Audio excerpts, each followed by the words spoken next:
You guys, first I have to say this was so mentally, emotionally draining. I sat through the whole court hearing. A few things. I actually took notes, like, of everything. I obviously had to abbreviate a lot because they were speaking so fast. I know other creators are going live at the same time as me, so I understand if you guys want to watch them, come back and watch me on replay. That is absolutely fine. First, I do want to put out a trigger warning. This court hearing, we heard a lot of stuff that was very, very disturbing. I'm going to have to talk about that. I'm sure, absolutely positive, this video will be demonetized, or at the very least receive limited ads. I will be trying to abbreviate as much as possible, and when I'm talking about some of the words, and my other videos, I had a lot of people say, why are you doing that? Why are you abbreviating? Just say the word. Like, we're adults here. Just say it. Well, the reason why I try not to say it, it's not because we're not adults. I know that. It's because when we use those words, the video gets limited ads or demonetized. Now, that doesn't make too much of a difference to me, but when you constantly have videos that are constantly being demonetized or constantly getting limited ads, your CPM goes down, which is the amount of money you make per view. It goes down. And then YouTube does not put you into the algorithm as much. They don't promote you as much if your videos are not making them money, you know. So that is why. It's not because we're not adults. That's not it. So we're going to go over this trigger warning. We're going to be talking about child PORN. Also, some of this talks about not only that, but child abuse, like CA. Some of this was actually RAPE in some of this content, okay, that was being viewed. One of my moderators did put up my Cash App if you guys would like to support the channel. I do have a Cash App, not that it's necessary. If you guys haven't seen it yet, the judge did allow for him to be released tomorrow. He will be released tomorrow. The only reason why he was not released today is because it was like almost 6 o'clock by the time the hearing ended, and there was not enough time for them to get the paperwork done and everything. So she just said tomorrow y'all can start the paperwork, and you can be released tomorrow. I'm literally going to try to go through everything just like you guys were there. Okay, what first happened, I had to email the court, and all I said was, hey, my name, and I would like to ask the court's permission to be in the Zoom call. I got an email back from, I guess, like the clerk of court saying, okay, here's the information. Now, this information said you are not to be, like, actively on social media as the proceedings are, the proceedings are going on. Now, I did get on, like, my Facebook when we were in recess. They took a couple recesses, and I did jump on Facebook just to kind of update my people of what was going on, but I wasn't actively, like, telling everybody, you know, stuff as we were in session, because that was not allowed. You were not supposed to do that. You were not supposed to record, not supposed to take screenshots or nothing. It didn't say don't take it and share it. It said don't take it at all. So if any other creators out there saying that they took screenshots, they're not supposed to. Okay, so it started at like 1:30. I got in on the Zoom call. I actually got in on 2 different devices. And the reason why was because, for one, I was scared that I would not be able to get through for some reason. And let me see. Am I blurry? Is that better? I got phone.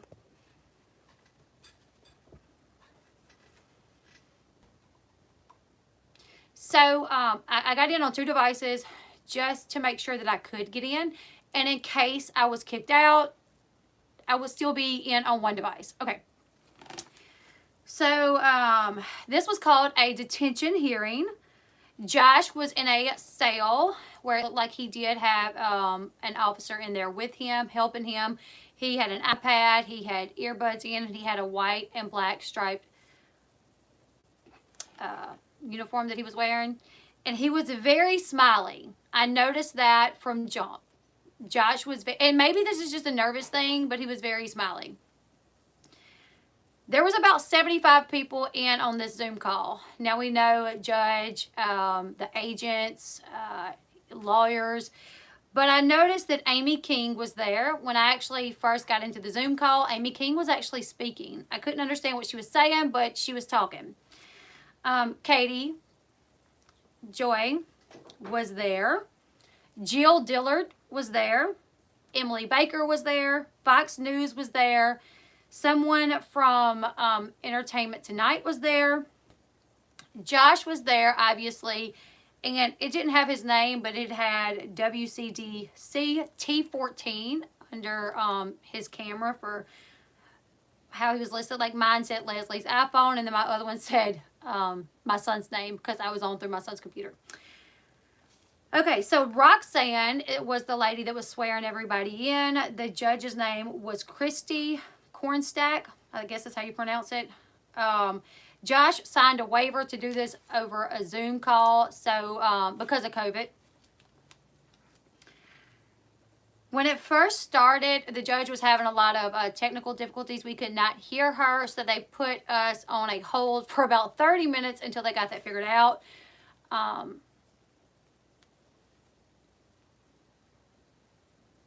So a lady by the name of Marshall, last name Marshall, and a man by the last name of Roberts was there on the state's side, the United States Marshal side. That's who was there representing their side. Now, on Josh's side, his attorney was someone named Justin and someone named Travis. I do have to say, too, that Josh's attorney, at different points, the screen would change to people. Obviously, I had my camera turned off. Most people had their camera turned off, but his attorney had his camera turned on. And at one time, he popped up on screen, Josh's attorney, and he was like, I know this is so off the subject, but it's just wild. At one point, he was like kind of digging his nose. And I was like, you're on the screen, stop. But he was literally like, whatever. Carol, thank you so much for the super sticker. The judge did start off saying that she received the documents that Josh's attorney had sent over and that she had viewed them, and those documents would mean that she's referring to is the night before, the day before, yesterday, Josh's attorneys sent over a request for Josh to be released on bond to his home. He said that he needed to go and take care of his pregnant wife and his children. He lists several reasons for why he should be able to be released. One reason was he's not a flight risk because he's very recognizable. People know his face, and if he was to try to leave, people would notice that he was getting on a plane to go somewhere. Another reasons were, Schizo, my PayPal is not active. The only thing that I have now is Cash App, unfortunately. So another reason is that he's lived in that district all of his life, except for the short time that he moved because he was getting into the family church thingy. Wait, what did he go to, Washington? For a short period, he moved, but other than that, he was, you know, in that district all of his life. His family resides there. He's been in a marriage for a long time. His attorney said that he's known about this investigation since May 2019, and he has not ran yet. Also, he turned himself in. So he was like in good faith, you know, he turned himself in, he was cooperating. So his attorneys said that they felt that he should be released on bail. So the judge acknowledged that request. She then talked about the rules. Once again, reminding everyone, do not take screenshots. She said, I know we have a lot of people interested in this case, but do not take screenshots. Do not record. You're not to be, you know, on social media as we're in session. So I only wonder if they got a lot of reports that someone posted a screenshot. I feel like they probably did. Also, before there was testimony given today, and anytime someone was given a testimony or someone was being questioned, anybody else involved in the case, like any other agents or anything like that, they would actually be removed and put into like another section where they couldn't hear what was going on.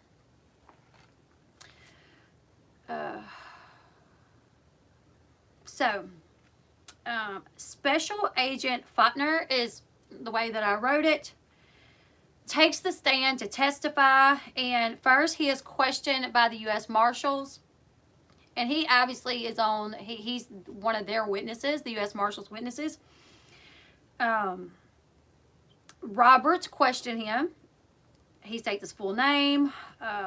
He's been a special agent with HSI since April 2009. And in 2019, he was assigned to a child exploitation, trafficking crimes against children task force, basically. And that he had currently worked on over 1,000 child exploitation cases since 2010, and the vast majority was online. He talked about one of the programs, ICAC, which is the production, distribution, and possession of child PORN via the internet. So that's his realm of what he would do. That's his specialty. He investigates that. He also talked about how he was not the lead over this investigation, that he was actually training someone else, and he was there to assist the HSI agent ACOC, is how I have it written. So he says he took the active role in training ACOC, and ACOC was kind of the main one over it, but ACOC is new to this as far as what they were doing. He said the way the investigation began, it began May 2019 because a lady by the name of Amber, I'm not going to give last names, I may not even give first names when it comes to the third-party custodian, just because I don't want them to receive any hate or anything like that. Other creators may do it, I'm not going to. So, it began May 2019 when a lady by the name of Amber, who is affiliated with the police, this is her job, she actually does online investigations to catch this type of activity. She come across a computer IP that was participating in sharing online PORN with children, child. So there's this software, I guess you could call it, called peer-to-peer, and what it is you get into the dark web and you have this software on your computer or your device or whatever, and it allows you to transfer images, videos, child ABUSE and child PORN. Peer-to-peer is what it's called. And this is a way for them to do it without, it makes it a little bit harder for them to get caught by using this type of software. So he says that peer-to-peer is a program that you download where you can share images, videos with another computer, another device, or anyone else that... and it's very common in the world of child PORN. So on May 14th and May 15th, Amber was investigating this. She picked up an IP address, and the IP address belonged to Josh Duggar. At 5:42 on May 14th, there was some files downloaded, and these files that was downloaded on May 14th at 5:42 p.m. contained images of children between the ages of 7 to 9 years old, both nude, and trigger warning, you guys, both nude. They were laying on top of each other, and then an adult male entered the scene where he then, you know, one of the girls. You know, I've struggled over whether or not I was going to talk about this, and I think I think I need to. I think you guys need to hear what was talked about today. Then another file, after that, another file was downloaded that contained 65 images on this file. The girl seemed to be between the ages of 7 and 9. She was laying on her back, completely nude, where she was visibly viewable to the camera, facing the camera, where you guys could see, you know, where he could see whatever. And she herself made her privates more visible to the camera. The agents they did talk about how the agents has to download this stuff as well, just to be sure of what they're seeing on the other side. So I guess the way this works is the agents see what the files are called, and they get like these flags, these alerts of these files, and then they download them so they can view them as well, because the judge did ask that. The judge did ask, do you agents have to like download these images as well to see this? And he said yes. They asked what's available to the agent, to the Amber lady who first come across this. They asked what was available to her, and the Homeland Security agent said that it was an IP address, a geolocation, and the internet provider. So that's everything she saw, what was being viewed, the files that was being viewed, the IP address, the geolocation for where this was being viewed, and then who the internet provider was. So like say me, I'm AT&T, it would have told them AT&T, it would have gave them a location and the files. It's also logged by the police to a specific date and time.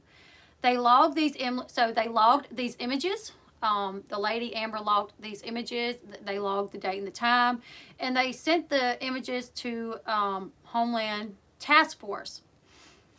So Homeland Task Force then sent a warrant to the provider to get a name and an address of whom's account belonged to that, like the information, who's linked up to it. Get what I'm saying? I had to abbreviate and I shorthanded a lot of this, so bear with me. So once they got all this information, they contacted the provider, the internet provider, and said, this is what we have. Whose account is this? It come back that it was Josh Duggar's account. October 2019, they got a warrant to the address of where this was happening. So they go out to the address, and there was a couple living there that did not have the same provider. So the provider that Josh had was called Ozark.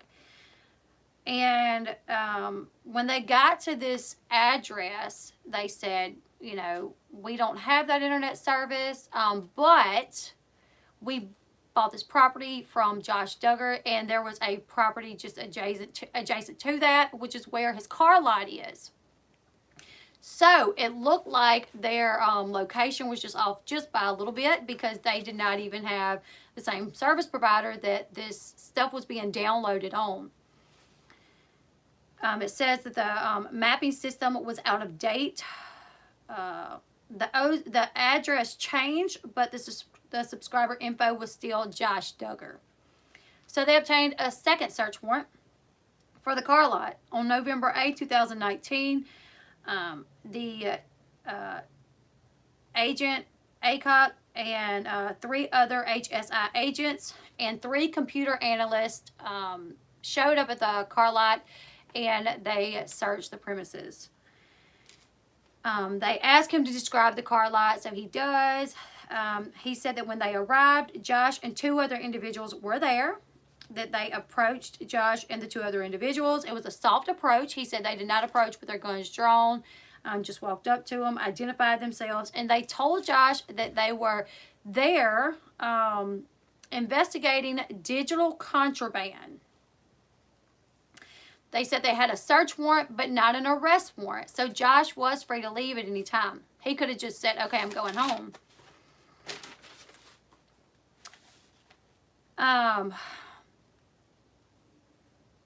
So, Roberts, now it says Roberts to Agent Faulkner.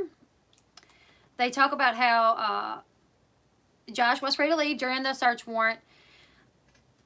They asked him, did you ever at any point tell Josh that this was in relation to child P-O-R-N? And they said no. They never said that. They asked, were you guys wearing any clothes that would lead Josh to believe that it had anything to do with that? They said, no, we were there. Some of them were just there in regular clothes, like, you know, button-up shirt, suit pants or whatever.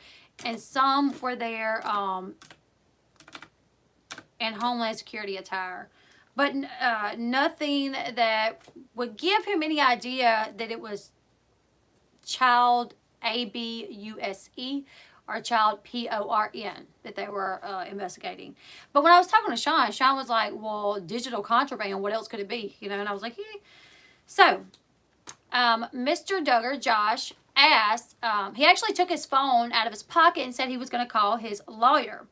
And the HSI agent confiscated it. He was like, no, I'm sorry, you can't call your attorney from that device because we have to seize it as part of the search warrant.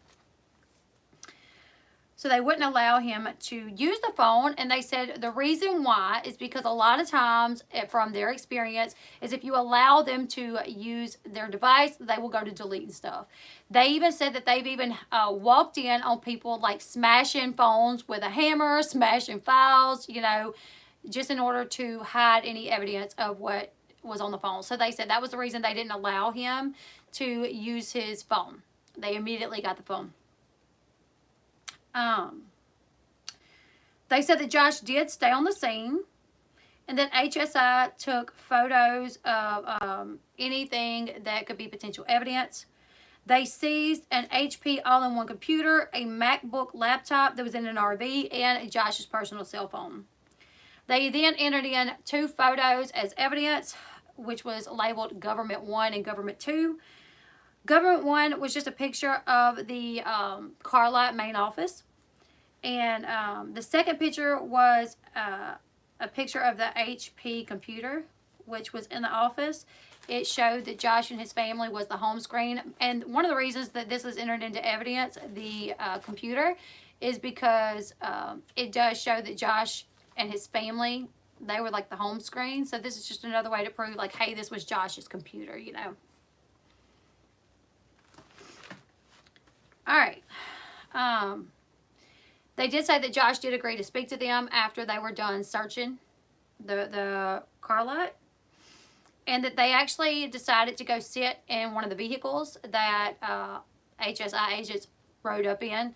So they went and sat in the vehicle. Josh sat in the passenger side. One agent sat in the driver's side. One agent sat in the back.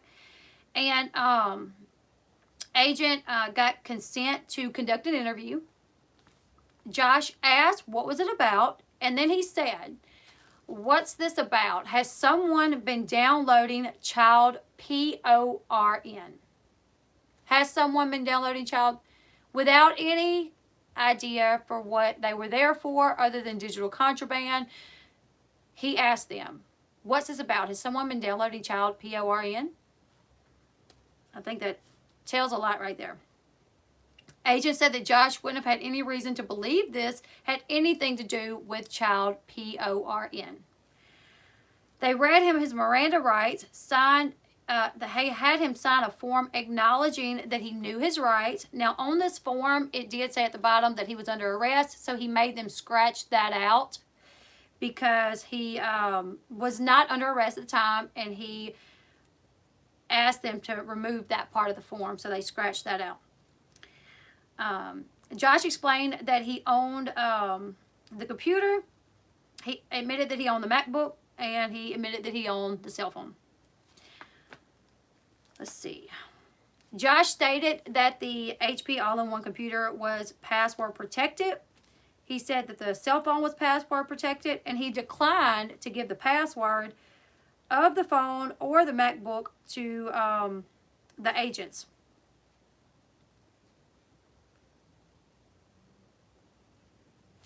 They then talked about peer-to-peer. They asked him if he knew what peer-to-peer network was, and he said that he was familiar with it, but he did not want to speak about it with them. How many people in the chat is familiar with peer-to-peer? Or how many of the people in the chat has ever even heard of peer-to-peer? I know I haven't, but he knew. He knew what peer-to-peer was. When they asked him, are you familiar with peer-to-peer? And he said, yep, I'm familiar with it. And they said, well, what do you know about it? He said, I'd rather not talk with you guys about what that is. So, he admits to possibly being on peer-to-peer at some point. Well, peer-to-peer consists of anything. Like, you remember, what was that? Was it Napster? Yeah. Napster, LimeWire, all that's peer-to-peer. That's what that is. It's a peer-to-peer is like people sharing with other people. Oh, it's like where you share stuff with people. That's all that is. So then,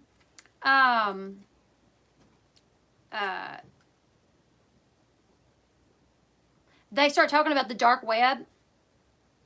They said that a lot of the child PORN was, all of it was accessed through the dark web, actually. And that the dark web is known for child PORN, and that it's hard to substantiate, or it's hard to prove who it is on the dark web because they mask their IP addresses, so it's hard to find.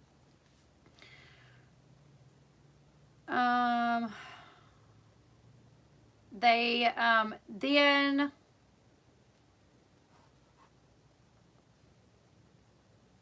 they serve him with a warrant to that would authorize him to search the devices for child PORN.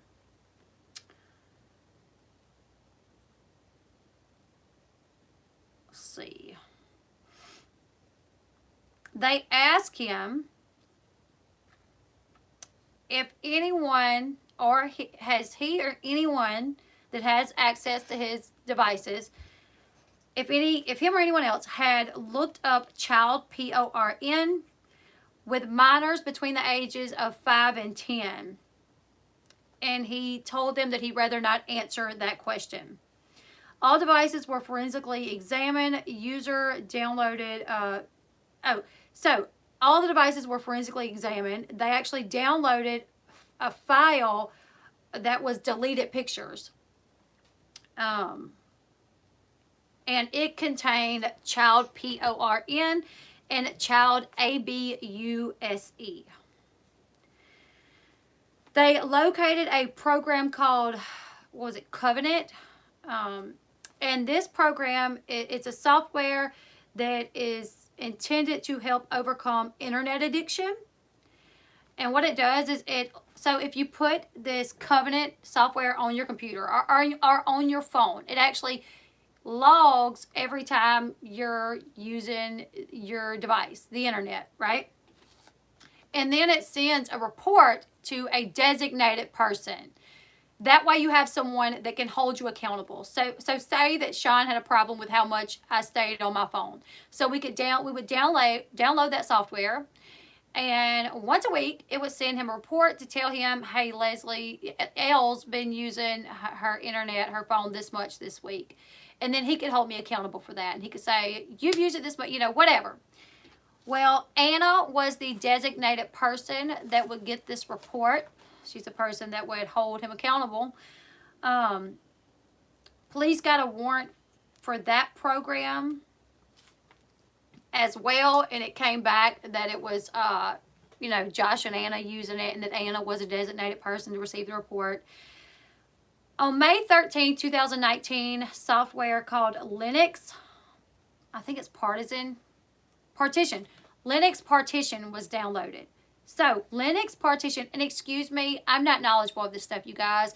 I shorthanded this. I barely finished sentences. So I'm very sorry, but I'm giving you guys as much information as I could. So May 13, 2019, Linux partition was downloaded on the all-in-one computer, the HP. And what that does is it divides your computer.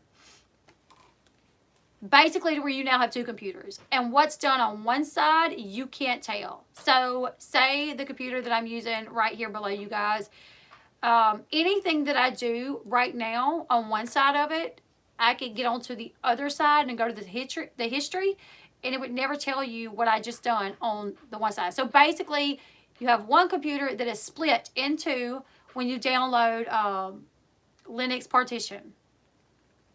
So that was downloaded. It says what's done on one side doesn't affect the other side. It's two separate computers basically. The Linux partition was password protected.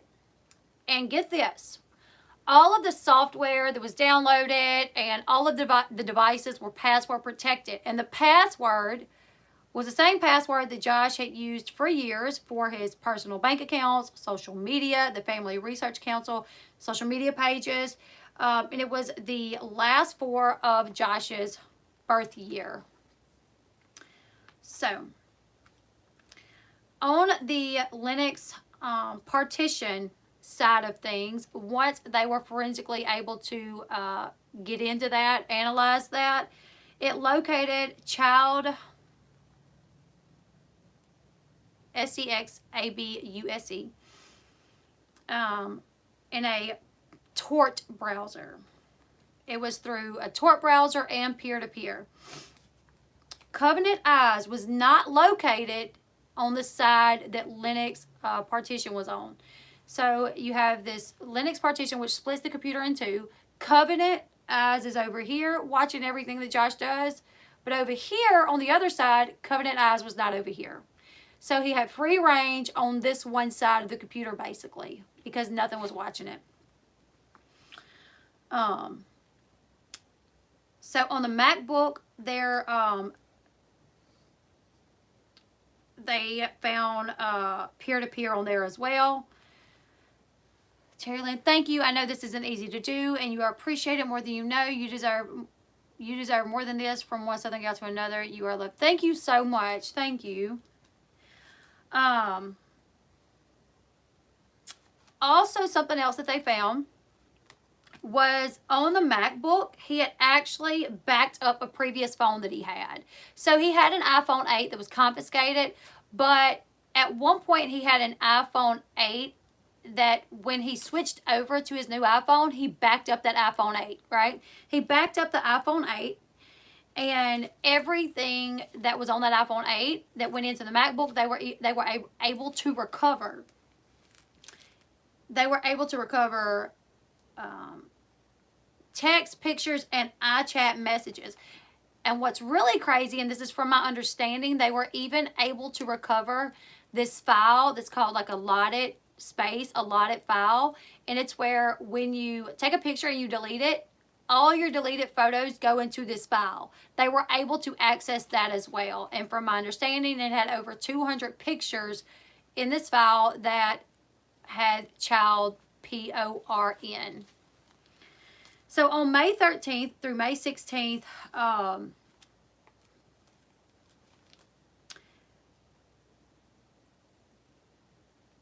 May 13th, 14th, from May 13th to May 16th, they found evidence of child PORN on his devices. They entered in two more pieces of evidence. They called it Government 3 and Government 4. And what this Government 3 and Government 4 was, it actually was a timeline of things they found in his phone. Like May 13th at 6 p.m., this happened. At 6:10, this happened. And it literally, it went from like phone, computer, laptop. It was really interesting to see. And the reason why this happened, the reason why they had this report was because the device, the computer at the car lot, the computer at the car lot was accessing child, at certain times. So what they were doing was they pulled this report, and it would show that at, say, 6 o'clock, someone was accessing these websites, these bad websites at say 6 o'clock. And then at 6:05, he would send a text message out from his phone. Well, the reason why that's matters is because they actually pulled a location from where his phone was at the time that he sent out the text message, and his phone was at the car dealership. So it proves that he was there. This is a slap in the face to his victims. I don't like how he's staying with JB's friends. The wife has never talked to Josh and is probably uneasy. Thank you so much for the super chat, Ashley Claire. I agree that I think the wife was very uneasy about this. Okay.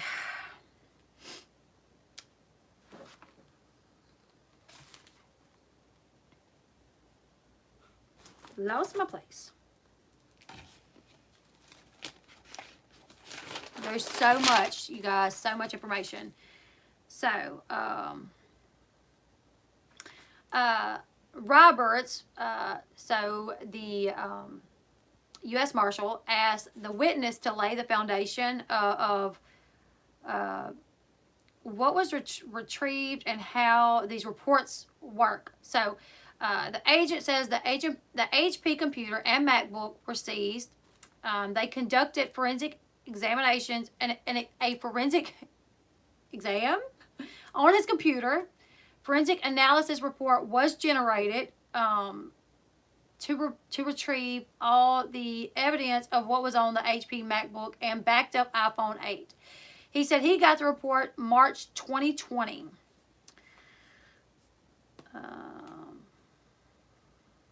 They said that then the reports were sent to Child Exploitation Department of Justice. When talking about that, Josh Duggar's attorney objects.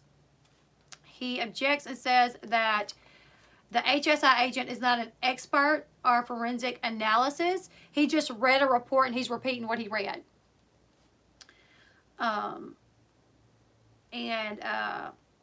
The judge was like, no, I want to see, where we're going with this. If he read the report, he can vouch for what it says. Like, he can say what he read on the report. And the thing is, too, is they had the reports there. So it wasn't just like he's remembering what the report said.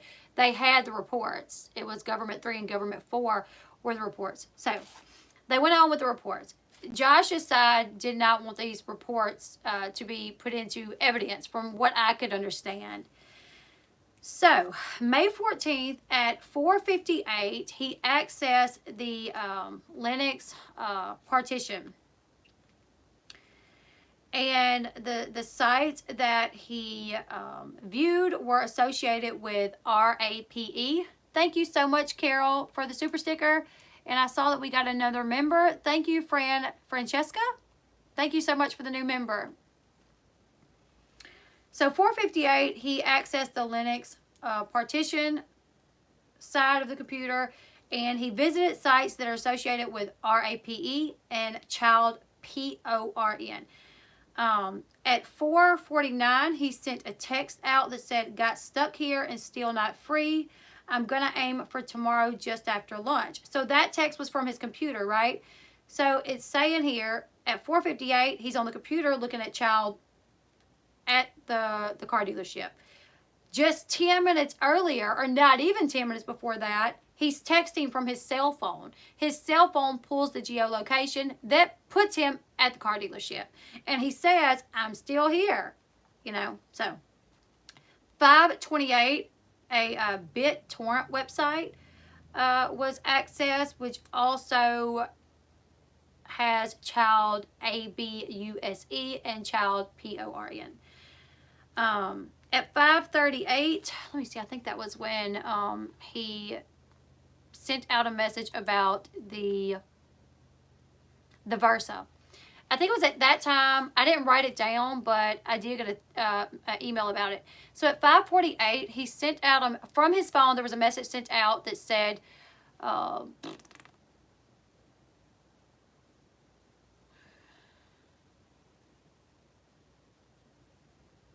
I have the Versa for Carlin.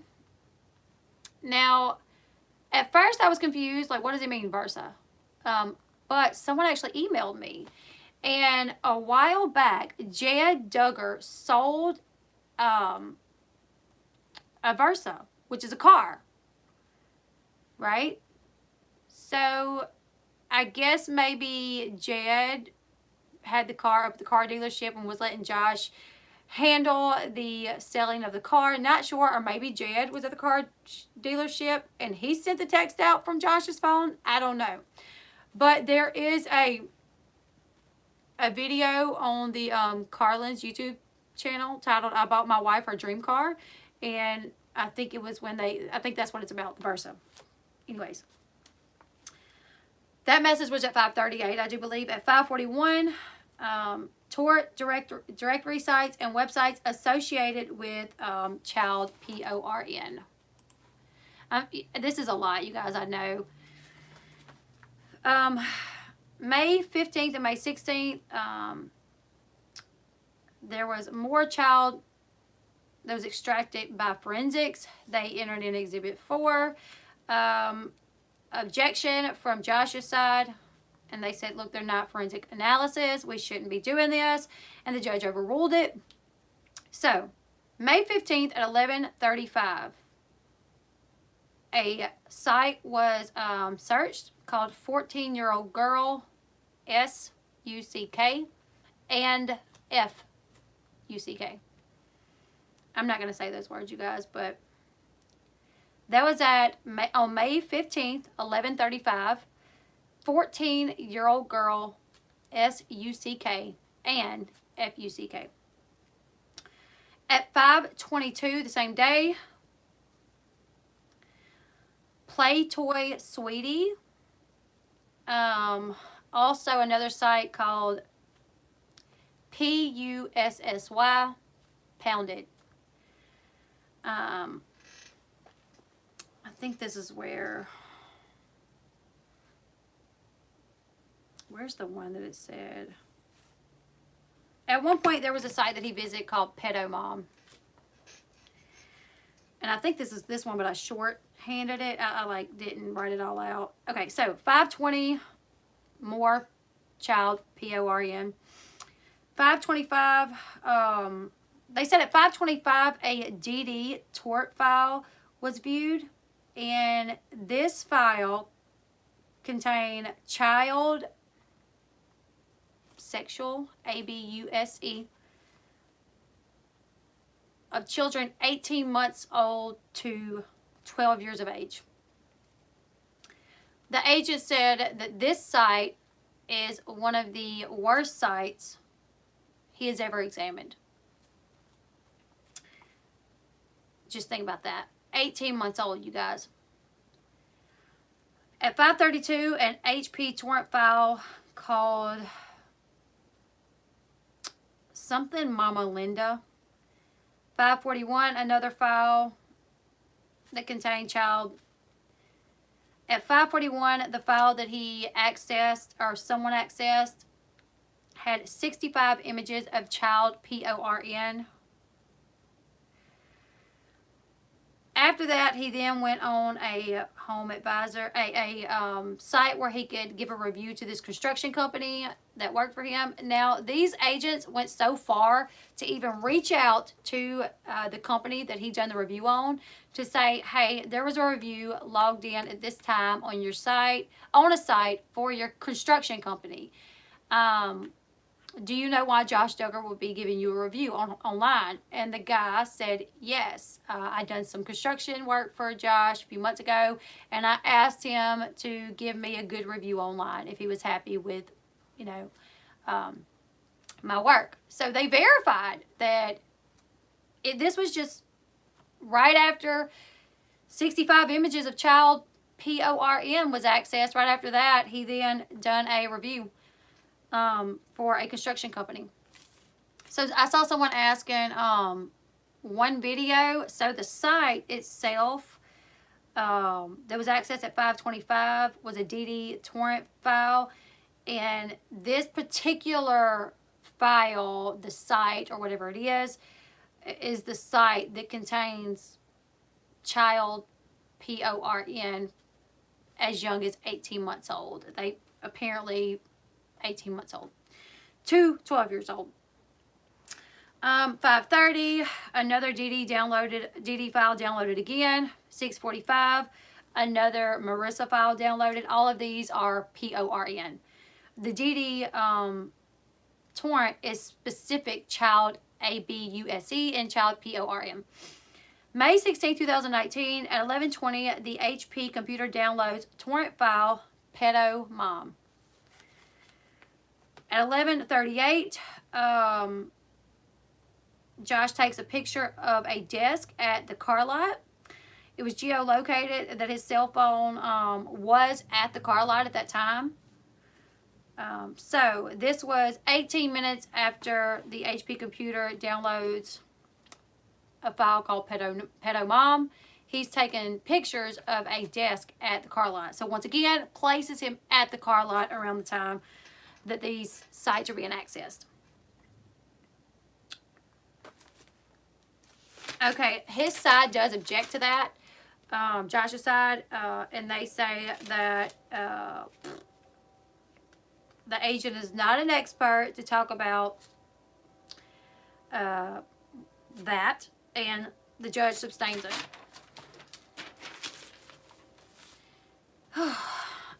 Multiple child PORN files were found in a recently viewed folder. They said once they got all this information, they could tell, what folders were viewed recently. And multiple child PORN files were viewed recently. Over 200 images of child SEXUAL ABUSE material was found in a file called unallocated space. So I was talking about this a little bit earlier. Unallocated space is where your deleted photos and videos go. They go out of your file on your phone, but they stay on your hard drive. So when the police sees your phone, you think your naughty pictures that you took and sent to your boyfriend are gone, you sent to your husband are gone, right? They're not really gone. They can find those in a file called unallocated space. On November 8, 2019, they obtained a search warrant. They ran forensics on a device. February 2021, they got the final report. They did talk about how Josh did reveal that he had a PORN addiction. His side then objected to that when the U.S. Marshals were saying Josh has revealed in the past that he had this addiction to PORN. Josh's side objected and said unprofessional testimony. They asked for more witnesses. They actually talked about how they had interviewed witnesses, family and friends that also knew that Josh had an addiction to PORN. I'm not sure who these family members and friends were. I would have to imagine Anna would be one of them. Don't you think Anna would be one of them? I mean, Anna is getting the report from Covenant Eyes. I would have to imagine they would call her in and say, hey, you've been married to this man for this many years. Did you know he had this,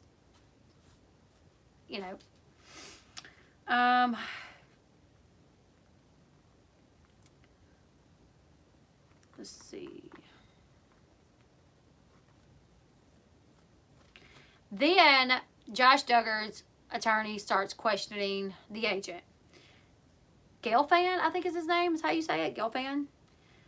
He basically is like verifying the HSI agent's credentials. He says, would you agree when you're training an agent, it's important to be fair and honest in the investigation. He then talks about how the man testified that the investigation started in May 2019 because the lady Amber, was able to gain information about an IP address that was accessing child PORN. He said, yep, that's true. And then Josh's attorney basically made it seem like the agent had lied previously. He was like, in a previous report, you said that it started at this time. And the guy's like, no. I said, like, it started at this time, but this was when, like, we got more involved or whatever. It was really confusing to me what Josh's attorney was trying to say, but he was absolutely trying to say that the agent was not being honest and the agent had lied at some point. He said in October 2019, you and the agent that first stumbled across Josh and what he was doing, or the IP address, started working together, right? And the agent said, nope, we immediately started working together. He said Amber had accessed the IP addresses. Multiple devices can access an IP address. Home, cell phone, computer, all can share an IP address. They talked about, Josh's attorney talked about how they did not identify each individual device. And then the agent said the detective, Amber, did identify multiple devices using the same IP address, and that IP address belonged to Josh Duggar and his devices. It said it's like a digital fingerprint, and Amber identified the IP address and the things that it had access in regards to child PORN. Josh's attorney then asked, did Amber have a NIT warrant? And the agent said, nope, she did not have a NIT warrant, which is like a warrant to, let me see exactly what that is, because I didn't have that written down, and now I'm not remembering. And I know you guys are going to comment on my loud type. This is my son's keyboard. Okay, so an NIT warrant is one warrant used to target thousands of child PORN suspects in 120 countries.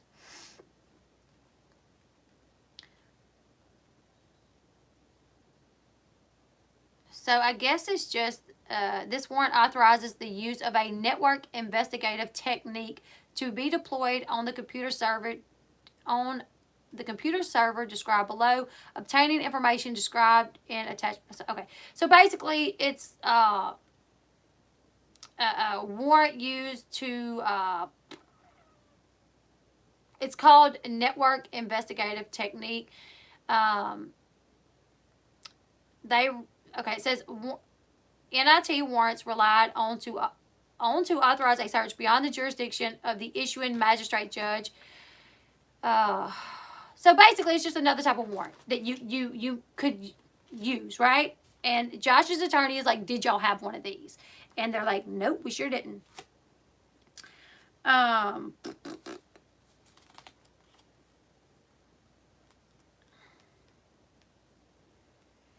On May 14, 15, and 16, 2019, Josh's attorney says that was 3 days, 2 years ago. So these are the 3 days that you guys have really focused on. Now he's been arrested, charged with this over 3 days that happened over 2 years ago.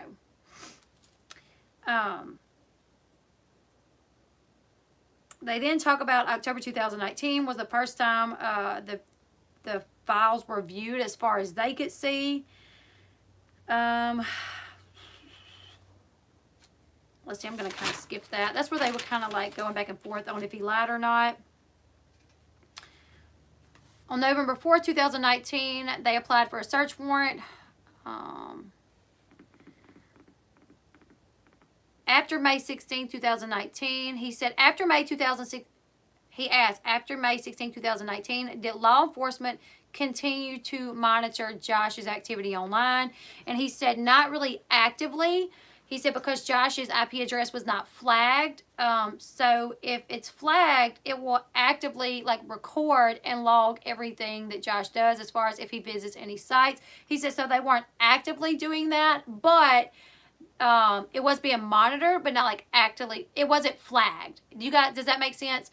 So if they flag it, it is automatically logged. And so they didn't flag it, but they personally were monitoring it because they were investigating it. I don't know why they didn't flag it.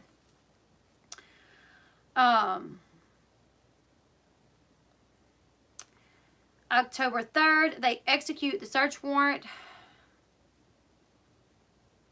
Oh, actually, he said on October 3rd, did y'all execute a search warrant? And the agent says, no. We showed up, but the residents did not have Ozark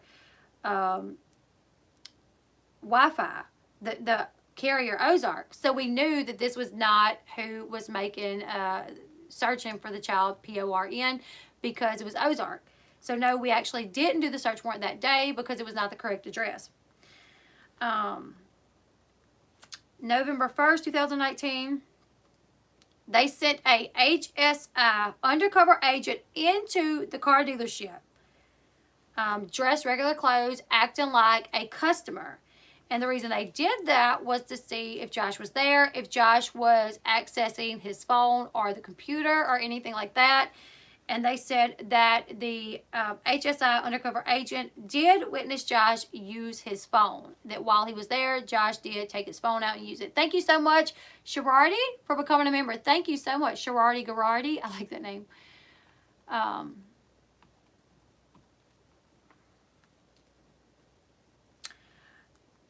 There was an objection to relevance, and then the judge said that they would allow it, but be mindful of time. They talked about the undercover agent observing Josh use his cell phone and the laptop. On November 4th, they applied for the second search warrant. On November 8th, was when they searched the car dealership. Now we're on Josh's side. So we're kind of going over the same stuff, but from Josh's lawyer's side. And he asked them, he said, you know, Josh took his phone out in front of you guys to contact his lawyer, right? Yes. But you didn't allow him to do that. No, we didn't. You physically removed the phone from Josh's hand, correct? Yes. Why did you do that? Well, because his phone was a part of the search and seize. Like, we had a warrant to seize his phone, and we did not want to give him time to delete anything. So, yes, we took the phone. They asked if Josh was fully compliant. And he said he was compliant as far as being polite and courteous, but he was not compliant because he would not give passwords to any of the devices, and he would not name any former employees that could potentially be needed for questioning. But he did say, yes, Josh was nice and courteous, and he did say that he wanted to make sure that the agents had everything that they needed, but he would not allow the passwords or give names to who previously worked at the car dealership. November 2019, he said the news of the investigation was when Josh figured out what was going on, that there was an investigation. He said since then, Josh Duggar has not moved. He has family. He was born and raised in this district. He's maintained a lawful employment during the investigation. And the agent says, well, I'm not sure about that. I'm not sure if he's maintained a lawful employment. He says, I'm not really sure what he does anymore for a living. He says, if you believed that Josh was a threat, you could have arrested him already, correct? And the agent says, yes, we could have. The judge then says, do not try to try your case today. That's not what we're here for. Keep a focus and tighten this up. So the judge tells Josh's side that, hey, we're not here to try your case today. Let's keep a focus on this, tighten it up. They asked who else was at the car lot between May 13th to May 16th, and the agent said that they were only aware of Mr. Duggar and his employees. But they said as far as any customers, they're not sure. They said on those days, they know for sure that Josh was there and his employees, but that's it. He has no knowledge of anyone else. They said, the attorney said, you are aware that Josh self-surrendered. And the agent said, yes, I'm aware of that, but they had surveillance outside of Josh's house. For a few days before his arrest, apparently they actually sat outside Josh's house, and then they made him aware that there was going to be an arrest, and he could either come in or they would go in and arrest him. And they even talked about one of the reasons why they didn't want to have to go in and arrest him is because they didn't want to do that in front of the kids. Anna was not on the call. If she was on the call, she was on the call under a different name. Anna, Jim Bob, none of them. The only family members that I noticed on the Zoom was Anna King and Jill Dillard. So they said, we gave Josh that option to turn himself in. And yes, he did that. We did not want to, bum rush the house with our guns, knowing that there would be children there. So we gave him the option. He did turn himself in, but we were running surveillance on their house. We had agents sitting outside, and when Josh turned himself in, the agents followed him there, like right behind him. Yes, Jill was. Yeah, when I say Amy King is Amy Duggar King. So yes, Amy Duggar and Jill was there. Let's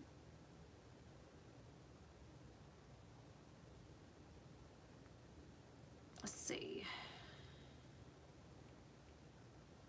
They talked about what was downloaded, the Linux partition.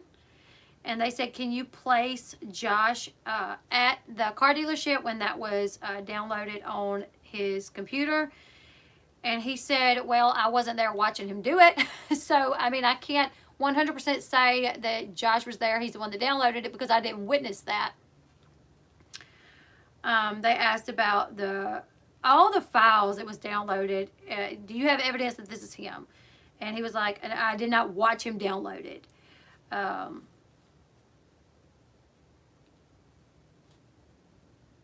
He points out that this is a work computer. Josh's attorney points out this is a work computer, and that the employees do have the password to that work computer. And then the agent points out that while they have the password to the work computer, that Josh would not give them the password to the work computer, the agents, and also that no one had the password to the second half, the Linux half of the computer.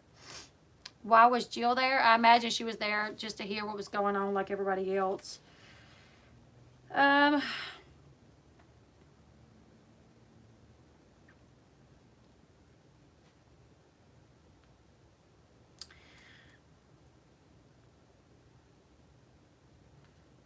Josh's attorney then said no further question for the agent.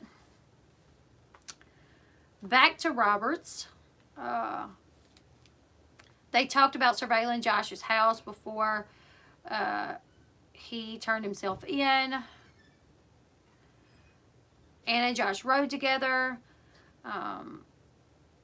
They asked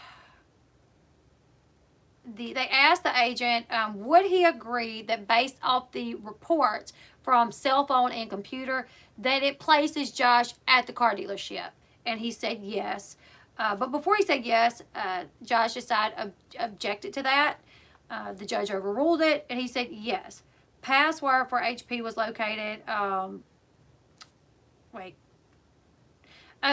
of this was recovered in the forensic investigation. That Josh's phone was like accessing things at around the same time, and it was geolocated to be at the car dealership at the same time that some of these are around the same time, just minutes before, minutes after these access to these sites were made. They also talk about the fact that the Linux partition side had a password, and the password was it ended in Josh's birth year once again. They went over what Josh was shown as far as the search warrant. They said the search warrant did not disclose that the investigation was due to child PORN, just digital contraband. Let's see.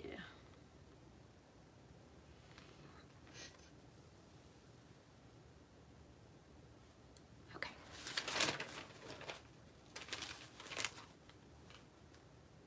The judge then asked about Covenant Eyes. The judge asked, when was it installed? The agent said that he wasn't sure when it was installed, but it was installed on the HP All-in-One and the MacBook, and that the Covenant Eyes does not monitor the Linux partition.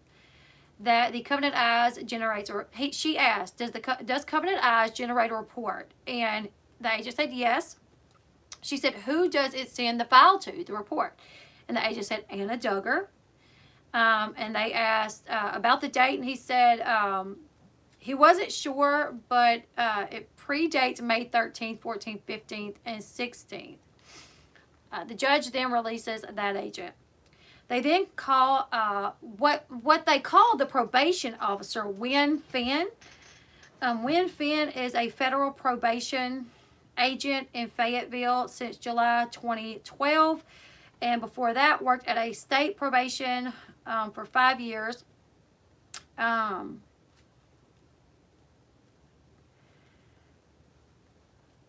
So what Win Finn is, this probation person, like I was like, why do they have a probation officer up here? So what this person's job was, this person gave a, she spoke to Josh, and she spoke to the potential third-party custodians, and she gave her own thoughts on if Josh should be able to be released on a bond, or if he should be detained until his court date. So that's kind of what she does in this scenario, because she's like a probation officer, so I didn't really get it. But in this scenario, what she was doing was she was trying to figure out if, on an educated level, as far like if Josh would be okay to be released to the third party custodian. So when they have Win Finn on the state side, the U.S. Marshals talk about how cases are considered, there's cases that are called presumption cases, where you actually presume the person to be a danger just based off the charges. Nobody is guilty. You are innocent until proven guilty, but there are cases called presumption cases. So if this person is in jail waiting trial for like a terrible, terrible murder, you have to presume that while the person is innocent until proven guilty, you have to presume that that person could potentially be a danger to their community, to society. So do you guys get where I'm going with that? So with Josh's charges, you have to presume that he could be a danger. That's what they're talking about here. And that it is the defendant's burden to overcome that presumption.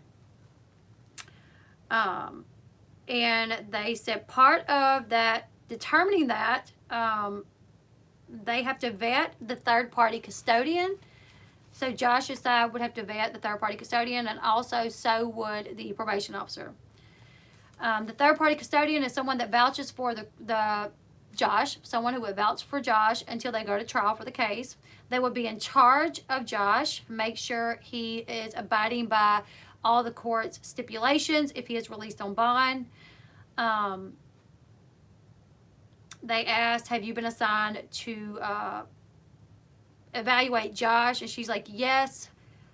They asked if anyone had been recommended to be the third-party custodian over Josh, and she says yes. They ask who, and she gives the names. I'm just going to call them Mr. and Mrs.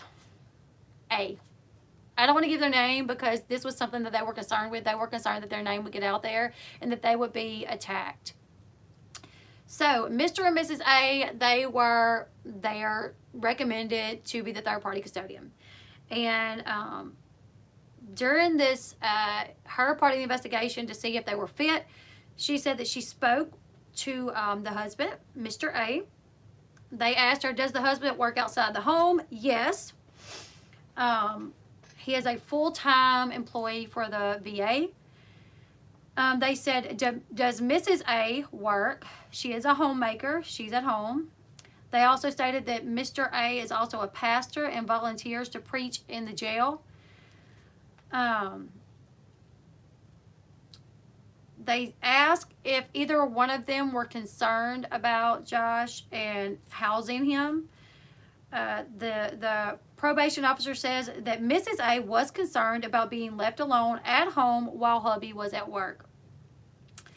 They said the hubby works from 8 to 4, and that they also have a daughter who is 22 years old that lives there with them still. So Mr. and Mrs. A, the husband would be gone from 6 a.m. to 4 p.m. The wife and the daughter, who is 22 years old, would be at home with Josh. The wife did express concern over being alone with Josh. So they said that they also have children come to the home for piano lessons because their daughter teaches piano lessons. They then talked about how children visit the house frequently. They asked, because they actually brought the wife in first. And Mr. and Mrs. A are close friends with Jim Bob and Michelle. They went to church with them. And they said that they just wanted to help, but they really don't know Josh that well. That they've known the Duggars for several years, very good friends with Jim Bob, but they don't know Josh per se that well.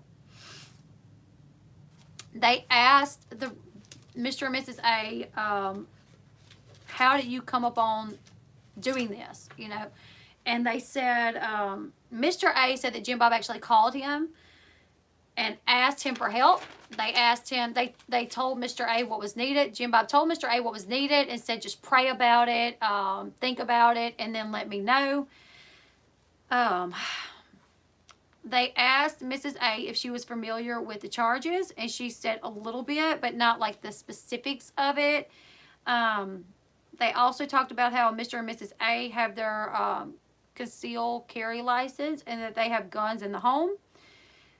The judge asked if they had a gun cabinet, like a gun safe, and they said no, but that they could lock the guns up in the master bedroom closet.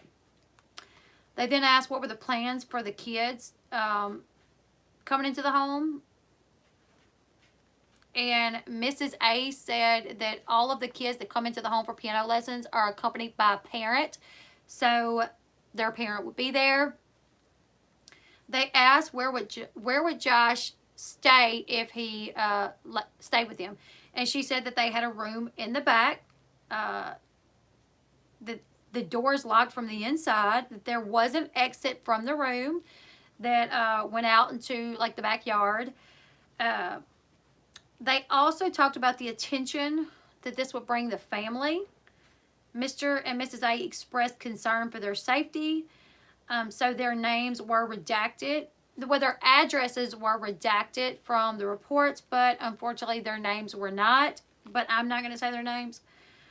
Mrs. A then talked to the probation officer about what should she do if she got unwanted attention, and the probation officer told her to call the police if it got too bad. The probation officer's final report about if she thought Mr. and Mrs. A would qualify to be the third-party custodian, she said that they could qualify. So they asked her, what did she mean about could? Like, usually it's like, yes, I think they qualify, and it's my advisement that he should be released. Or, no, I don't think they qualify, and it is my advisement that he remain in jail. So that's kind of the answer they were looking for. So she said, this probation officer said, possibly. They could work. So they're like, what did you mean by could? So the probation officer basically said, well, the missus was very hesitant. Like, you could tell she had concerns. And considering that kids would be coming in and out of the house with the piano lessons and they have guns, I just don't think, you know, it's a good idea, basically. They asked Mrs. A if she has internet in the house. She said yes. They asked if it's passport protected. She said yes. They asked the probation officer, did you interview Josh? And she said yes, she did interview Josh. She talked to Josh. They said, did he deny any addictions? And Josh's side objected and said that it was not related. And then the U.S. Marshals said it was in the report. Like, we're trying to figure out if Josh was honest about his addiction. That way, Mr. and Mrs. A, they know what's really going on here, basically. So the judge said, ask again, I'll allow it. So they said, did Josh admit that he had any addictions? And the probation officer said no. He said that he didn't. And they said, are you aware that in 2015 that Josh had admitted to an addiction to PORN? Once again, Josh's side objected due to relevance. The judge agrees. They said that it entitles his or it talks about the reason they were asking this question along these lines is to bring up his past sexual abuse. They felt that if Josh is going to stay there with them, that they need to be made aware of his past as well. Pattern shows like a pattern, right? So, Josh's side objected to that and said that it is alleged abuse, that those documents were sealed, and it was basically just tabloid talk, and they were minors at the time anyways, so it should not be allowed. That question should not be allowed. Should not be brought up. And then the U.S. Marshal said it's allegations about what a child done. Oh, actually, yeah, they said it is allegations about what was done to a child.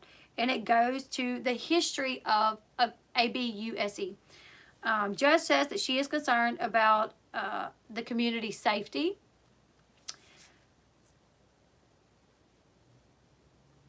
She then talks about how Josh's family has chosen to be in the public eye. So it does make this case even more, he could be put in harm's way. He's at risk, basically. Like, this isn't just the people in their hometown, they're aware of this. This is, worldwide news because they are in the public eye. So she is concerned for the Mr. and Mrs. A's safety if they were to allow him to come stay. And she was concerned about his safety as well. So,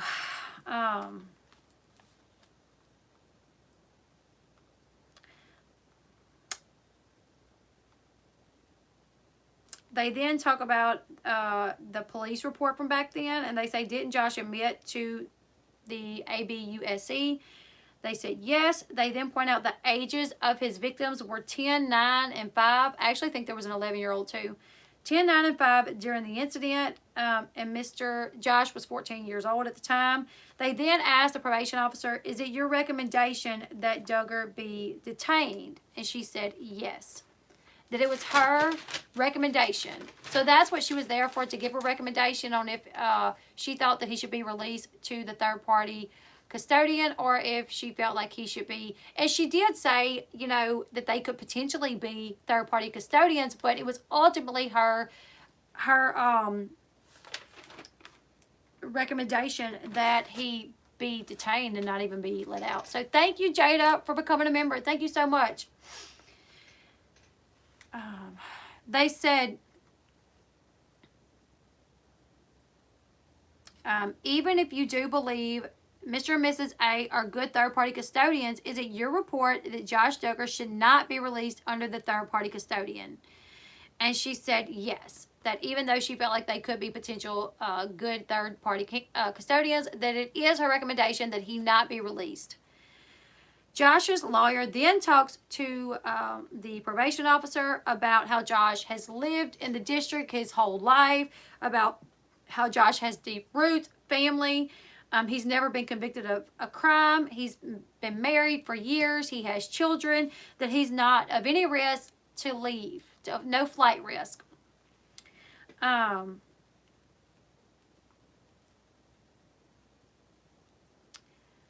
Let's see.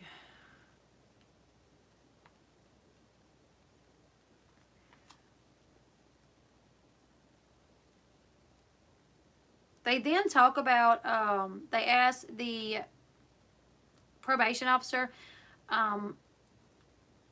about Mr. and Mrs. A. Do they have a criminal history? No. No minors live in the home? No. They told you they would do what they needed to do so that Josh could stay there, right? Yes. They seem to be stand-up, law-abiding citizens, and she said, here appears to be. So Josh decided, so it looks like they would be the perfect people for this, right? And she said, well, yes, but there are other things that I'm concerned about. So they asked, what are the other things that you're concerned about? The children coming in and out for the piano lessons, the firearms. So the judge chimes in and basically says, like, something that we would probably need to do if we were going to be open to this is stop the lessons, no piano lessons, remove the firearms, and then would you say that maybe you would have no concerns? And the probation officer said possibly them. Josh's side said, you are aware that Josh has known about the investigation for over a year, and he's never even been accused of harming, like physically harming anyone. And the probation officer says, correct. They brought up the past allegations of abuse, and said that everyone involved was minors. So once again, she recommended that he remain in custody. Let's see.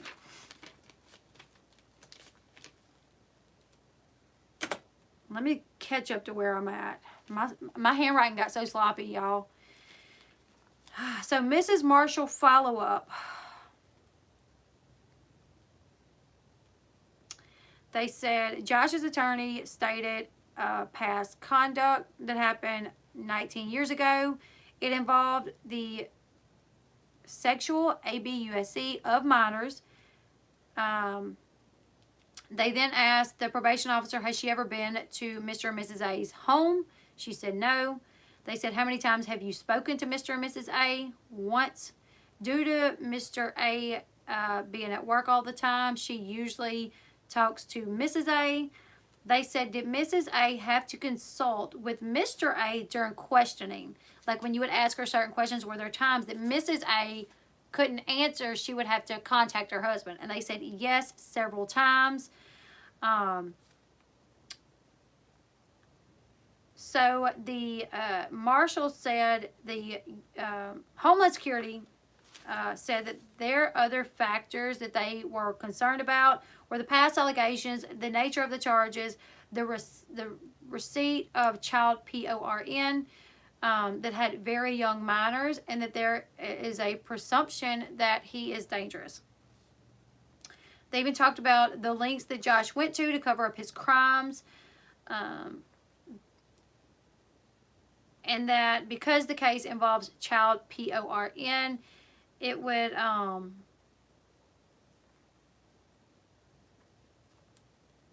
what is that? What did I say here? It would be concern for him to be out around anyone, basically. They said, once again, it is your recommendation that Josh Duggar be retained. Yes. They asked this probation officer this several times. This is your recommendation? Yes. They took a recess for 5 minutes. After that, Josh's attorney asked the probation officer if she is familiar that the court could impose conditions upon the release. She said yes. They said courts often impose restrictions of the use of the internet and who the person is to be around. She said she's aware of that. They said also your office would also independently supervise Josh if he is released, right? Yes. And if your office was to discover that Josh did not comply with the court's orders for his release, your office could report that, right? Yes. The state side then chimes in and says the probation officer is not housing the defendant, though, would not be housing Josh. So while they would kind of oversee it, like they're not there with him. They then say they have no more witnesses. Turn over to Mr. Story, and the defense calls. Oh, they're calling. Sorry, I'm so tired. They're calling Mrs. A in. She's sworn in. They said, "Are you aware of Josh's charges?" She said, "Some." They said he has been charged with receiving and being in possession of child PORN. She said she was aware. They said, "Do you still agree to allow Josh to live in your home?" Yes. They said, "Do you have a criminal history?" No. "Do y'all have a place for Josh?" Yes. "How big is your home?" I think she said three bedroom and 4 bathroom. She said the area that Josh would be staying in is like a mother-in-law suite, so it has like its own door to the outside. They said you would help monitor Josh. She said yes. Oh,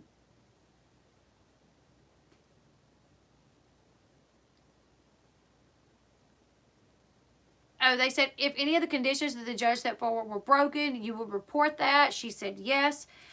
They said you have an adult daughter who lives with you. Yes. She teaches piano lessons. Yes. Is it possible to move the location where she teaches piano lessons? Yes. That she said that they have a friend, a family friend, that they could move the piano lessons to her house. They said y'all have firearms. Yes. Do y'all have a gun safe? No, but we're willing to move the firearms if necessary. They asked her occupation, homemaker. They asked her husband's occupation, works for the VA. They asked what time does the husband leave the house? About 6:30 in the morning, and arrives home at 4. They said, so you would be at home alone with Josh? Yes. And she goes, but with my daughter as well. She says now she's saying that she's okay with being home alone with Josh. Before she was brought in, though, the probation officer said that when she interviewed the lady, Mrs. A, that the lady expressed concern with her. But when she is brought in to the Zoom call and she's in front of everyone, she's like, I'm cool with it. But you could tell, honestly, watching her, you could tell she was very uncomfortable. They said, why would you want to serve as a third-party custodian? And she said to help the family, and that it would not just be her helping the family, but she would have God's help, that God would help her help the family.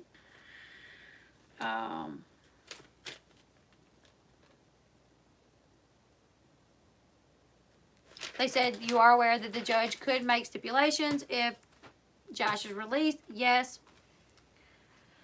Okay, now Miss Marshall, who is Homeland Security, starts talking to Mrs. A.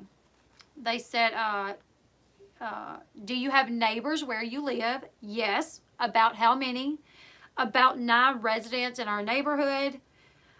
She said that they have about 5 to 10 acres. That's a big jump. They said, any children live close? I believe. If so, how many? Mrs. A said yes. She's pretty sure that there's children that live close to them, but she wasn't sure how many children lived in their neighborhood. They said, how long have you known Josh? She said about 5 to 6 years. She said she's known his family. She knows his family more, has interacted with Josh at his parents' house and at weddings. They said, have you ever had a one-on-one conversation with Josh? No. Have you ever been alone with Josh? No. How did you meet the Duggars? She said at church. Did you go to church with them in 2015? She said yes. They said that was when the sexual abuse allegations came out. Did you know about that? Yes. But she said she wasn't really aware of everything that happened. They said, do you know now? She said yes. There was an objection. It was overruled. The judge needs to understand if Mrs. A knows what she's getting into. She said it was her understanding that he was a younger teen and he inappropriately touched one of his siblings. They said, are you aware that one of the minors was 5 years old? No, she was not aware of that. They said, does that change the way you feel about wanting to allow Josh to stay in your home? And she says that she's just there to help the family. She don't say, yes, it changes the way that I feel. No, it doesn't. She says, look, I'm here to help the family. This is what me and my husband agreed to do. So that's what we're going to do. They asked, who asked her to be a third party? She said Jim Bob called her husband and asked her husband. They said, do you feel pressure or loyalty because Jim Bob asked y'all? And then she says, my husband made the decision and I'm here to support this. They said, do you have any hesitation? She said, of course. They said, you have some questions and concerns. And she said, yes. But she said that her husband is passionate for ministering for God, and that God may be allowing Josh to be put with them so they can minister to him. They said, your husband will be outside of the home a lot. Josh will be your full-time responsibility. Do you understand that? She said, yes, she understands it. She's prayed about it, and she feels like it's the right thing to do. They said, if something happened, would you feel the need to contact your husband first or the courts first? And she said that she would call the courts first, and then her husband later. She said, but normally she can't get in touch with her husband very quickly. So she would contact the courts and then talk to her husband when she could. They said, are you aware that some of the child PORN includes the sexual abuse of minors? She said, yes. They said, how do you feel about your daughter being around Josh? And she said she wouldn't be. Or they said, how do you feel about your daughter being around Josh alone? I'm getting so tired. She said that she wouldn't be, that they would be together the whole time. She basically said she would not allow her daughter to be alone with Josh because she would be there. And they said, is it because you have concerns about your daughter being alone with Josh? And she said a little bit. But before she could say a little bit, they said objection. They don't agree with the line of questioning. And they said overruled. She said that she would not leave her daughter alone with Josh. They asked what kind of internet. She said that they have internet on their phone that they make into a hotspot when they need it on their computer, laptop. They asked if Josh's room had a door to the outside. She said yes. You said, do you understand that Josh could be there up to 6 months? Yes. Are you able to follow the court order without calling your husband? Yes. Judge told her that she appreciated her, what she was trying to do for the family, and why she's trying to do it. And she said, the judge said, I need you to assure the court that if Josh is in violation, the first call will be made to the supervision probation, and not to your husband, not to Jim Bob, not to the elders of the church. And she said, okay. They asked if the daughter would be okay with relocating the piano lessons. She said yes. They asked if she would be okay with removing the firearms from the home. They said yes. They then called in Mr. A. Mr. A, do you have guns? Yes. Could you relocate them? Yes. Are you agreeing to house Josh? Yes. They then asked if then the Homeland Security asked Mr. A, prior to today, were you aware of Josh's charges? Yes. Images of minors, young as toddlers, being sexually abused. Were you aware of that? He said he wasn't aware of that. They said, does this change your opinion on how you feel about allowing him to stay at your home? He said, nope. They said, who asked you to do this? He said, Jim Bob called and asked him to pray about it. They said, did Jim Bob say that he thought you would be the proper person to do this because you offer, you minister people and you counsel people and you minister to the prison? So he thought maybe you could help his son, and he said something like that. He said, you go to church with the Duggars, right? Yes. How long? Number of years, 6 to 8 years maybe. In 2015, were you friends with the Duggars? Objection, line of questioning. Fair. He said it's fair for the parties to know the history of Josh's offenses. The judge agrees and overrules. He says, were you aware of allegations of abuse of minors from the ages 5 to 11? And the minors were in his home. Are you aware of that? Yes, sir. Does this cause hesitation? No, sir. Were you a part of the church in 2005 time frame? No, sir. Do you have any concern of leaving your wife and daughter around Josh Duggar? No concern. Did Jim Bob promise to give you anything in return if you allow Josh to stay there? No, sir. He did not offer anything.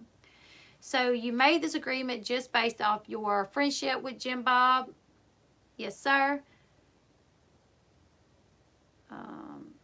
is it your intention to offer counseling to Josh? And he said he's not there to force anything on Josh. But if Josh needed counseling or wanted to talk, he would be there for him. He then asked about the internet in his home. He said we have Wi-Fi from a hotspot that gives us internet access to our computers. He then asked Mr. A how knowledgeable he was of the internet. 1 to 10, 10 being extremely knowledgeable of the internet. Mr. A said that he is about a 3 or 4. And they said, is your phone password protected? Yes. Face ID or PIN? PIN. Are you aware there is a sophisticated aspect of this case? Are you aware there is sophisticated aspects of this case where Mr. Duggar is really computer savvy? And he said, no, sir, I wasn't aware of that. So basically saying, like, Josh Duggar is very good around computers and devices. So if you're not, like, how are you going to watch him maybe? Have you ever had a one-on-one conversation with Josh? Yes, sir, but not a lot. What about your wife? Not sure. They then said, is it common practice, basically in your religion, that your wife normally not be allowed alone around men? Mr. A said, if we can help it. That is common practice, basically. If they can help it, their wives will not be alone with men. Objection. And they said, it's showing basically. So the state side objects to it. No. Josh's side objects to it. And the state says, they're going against their beliefs in order to house Josh. Like, it's normally their beliefs that they don't allow, their wives around men alone. Overruled. They said, do you live your life where typically your wife is usually with you if around another male? And he said, either with me or with other adults. Daughter, whatever. Was this your idea, or did you and your wife both agree to this? He said they both prayed and agreed to it. He said if his friends are in need, most friends would help out. Make an exception to the way you normally live. And they said, so you are making an exception to the way that you normally live for your friend? Yes. The judge then asked, are you willing to remove the firearms from your house? Yes. Do you agree to not share your passwords with Josh to the internet? Yes. If you, your wife, or your daughter observe a violation of the court, if Josh violates the court orders, will you call U.S. probation? Yes. And they said time for prayer should happen after the call is made. So, like, if you guys see that Josh has violated some of the court orders within the home, if you guys walk in and he's on a computer, prayer comes after the call. That's what the judge said.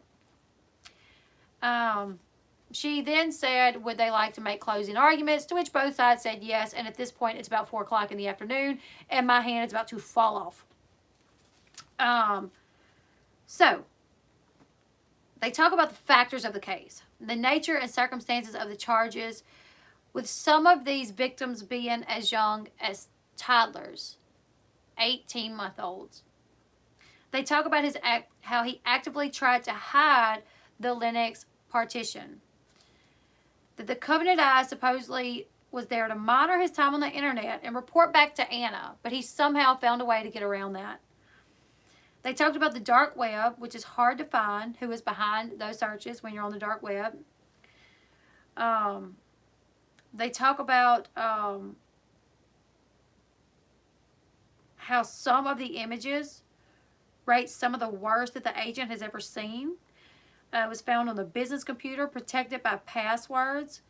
And the passwords were the same passwords that Josh has used for years.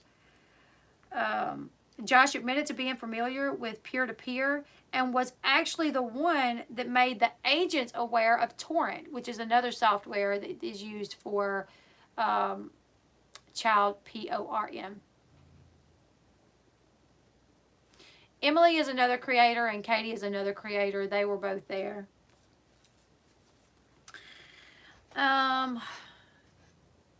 They talk about how he has a past with this type of behavior, the allegations from when he was a teen, and now he's being indicted. The danger that Josh imposes if released.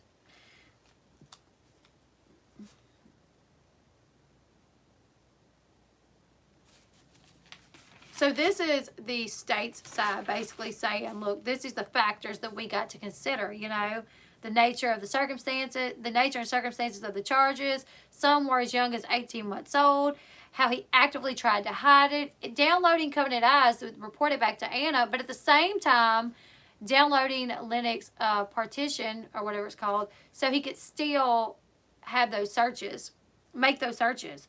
That was found on the business computer under a password that he's used with his social media accounts, banking, same password he's used for years. How Josh was familiar with peer-to-peer, and even brought up the torrent to the agents when they weren't familiar with it at first.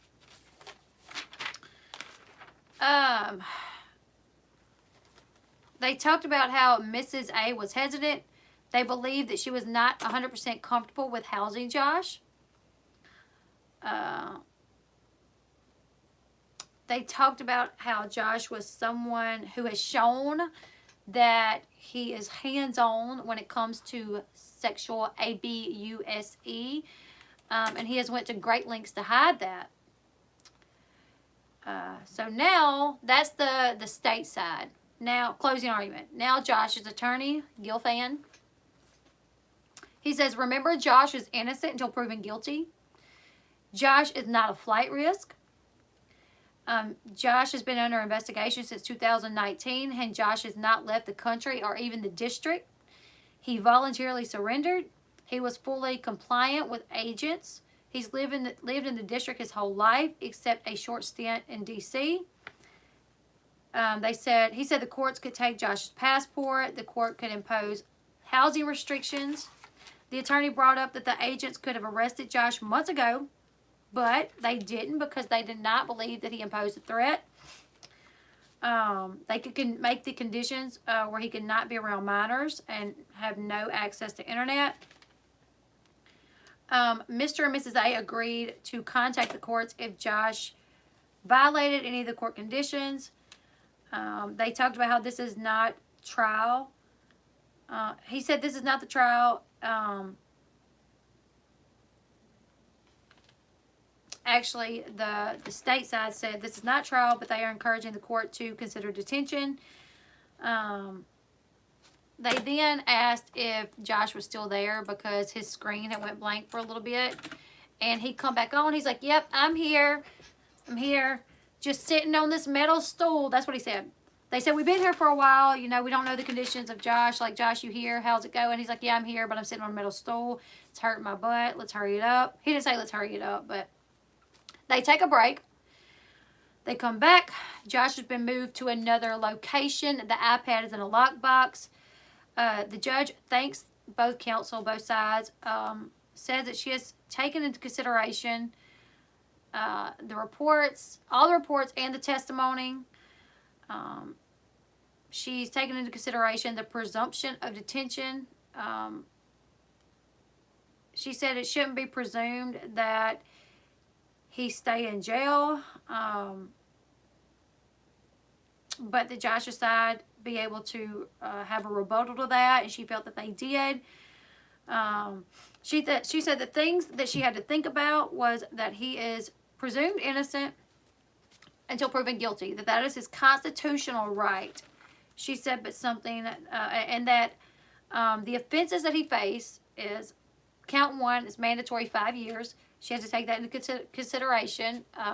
The count two, the sentence is up to 20 years. That these are very serious charges. She talked about how the agent testified that this is some of the worst that he has seen in over 1,000 cases. That was concerning to her. She said the ages of the children was very concerning to her. the amount of images was very concerning to her. She said that it's not your average defendant that could operate the dark web like someone did in this case. And it's not your average defendant who could bypass a computer the way that Josh did or someone did after downloading a program that is supposed to keep track of everything that you do and report it back to someone. She said it's not your average defendant that could do something like that. She said the victims, she's thinking about the victims, and it is concerning to her. She said the children that have been viewed are the victims in this case. She said, while presumed innocent, the seriousness of these crimes hold a lot of weight.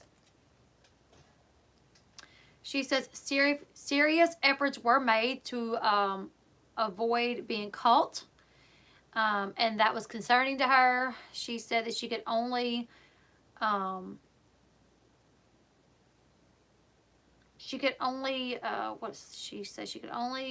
what's been discussed today, the weight of the evidence. Once again, she brings up his history. She says she understands he's a long resident. He's had a business. He's in a long-time marriage. He has family.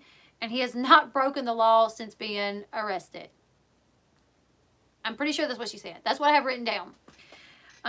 She said she has an obligation to not treat him any different than anyone else with the same charges.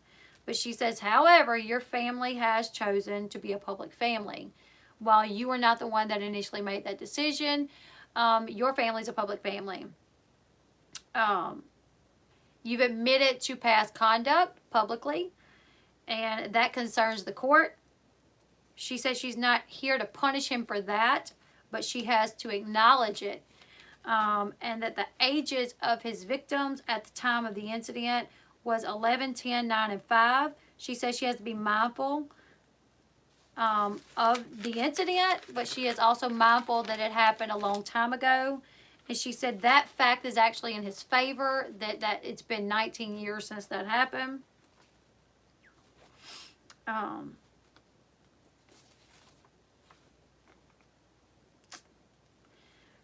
She talks about covenant eyes for a minute, and she talks about how the wife got reports. She talks about how the ages of some of the children that was in the child P.O.R.N. are close to his kids' ages. Close to the ages of his kids.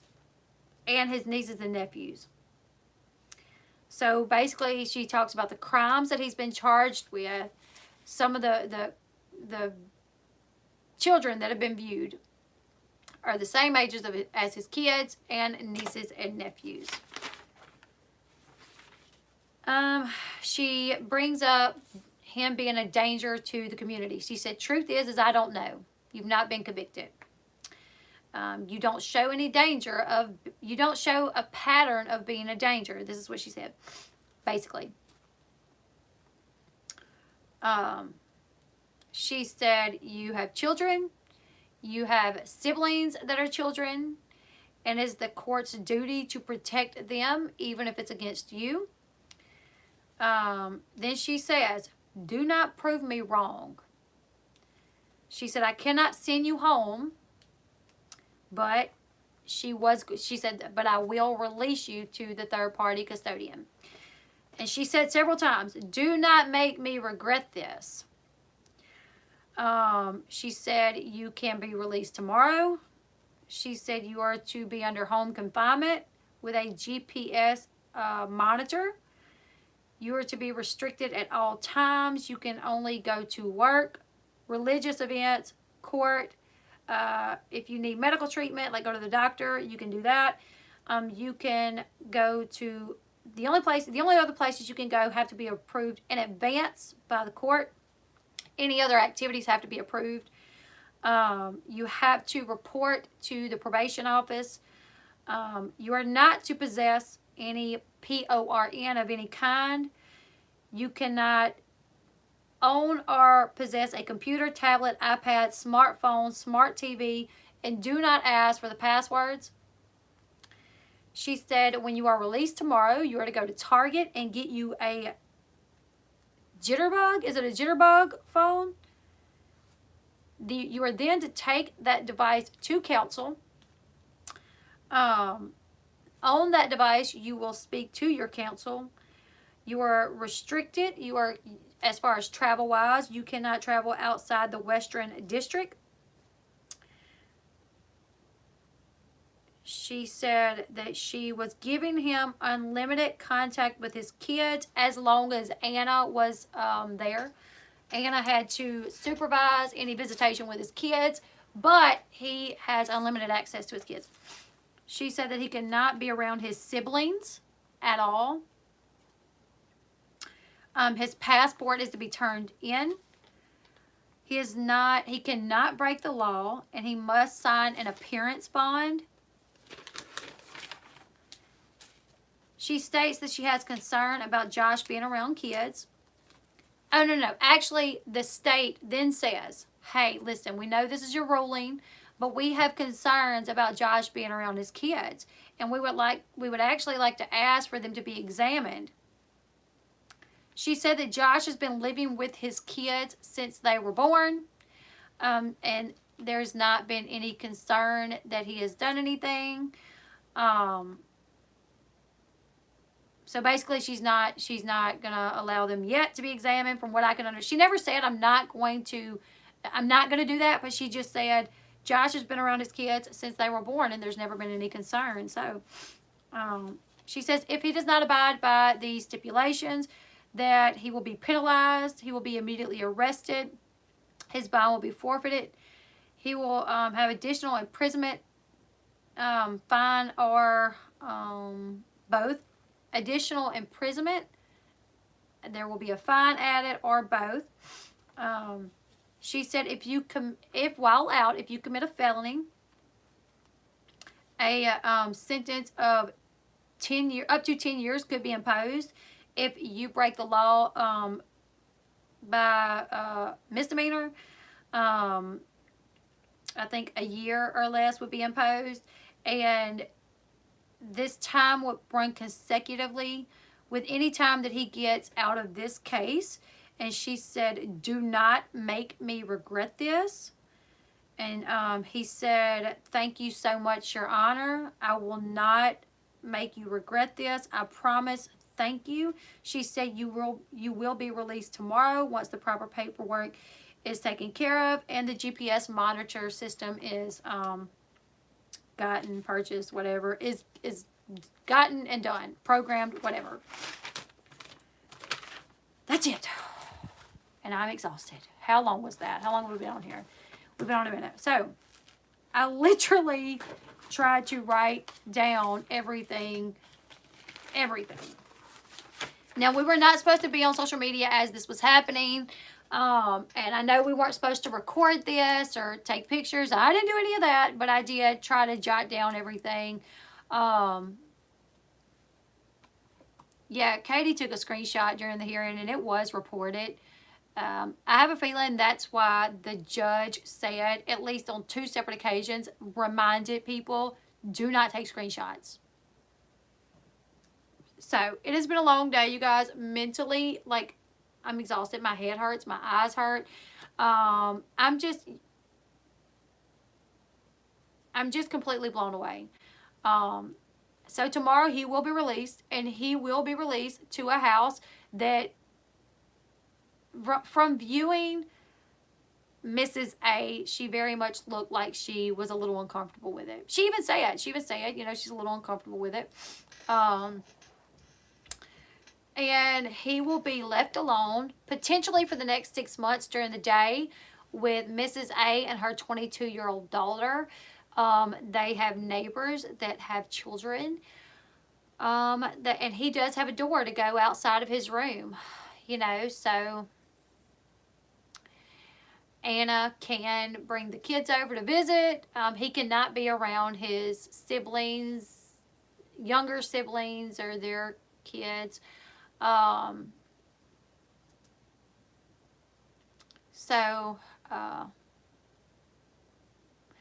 know, I know it's, you're innocent till proven guilty. And I've tried to say that from day one. Like, I'm not saying that he's guilty, but this is so,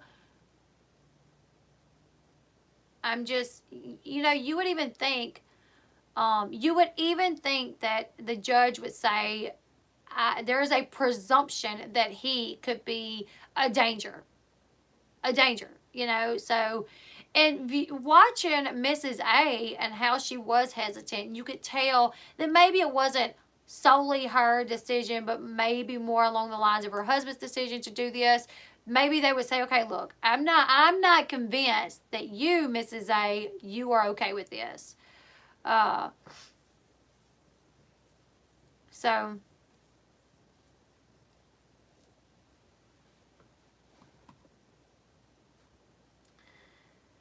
I don't know.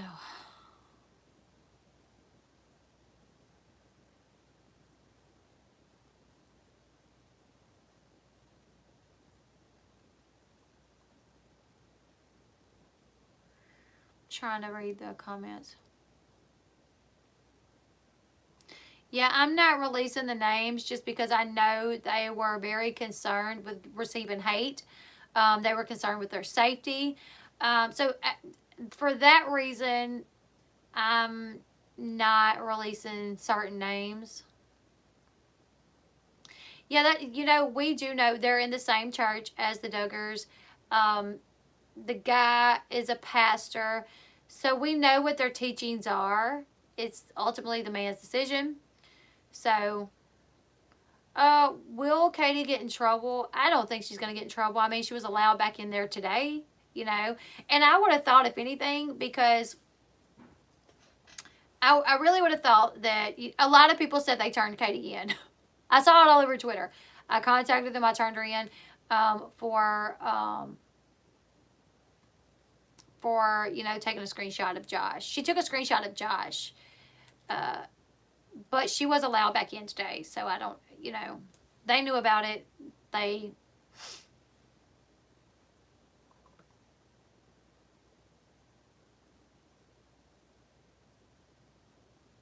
Thank you, Nat.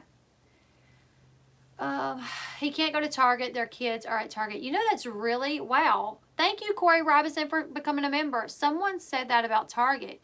Julia said he can't go to Target. There's kids at Target. You are exactly right. But the judge literally said, when you get out tomorrow, go to Target and get you a Glitterbug phone. Is it a Glitterbug phone?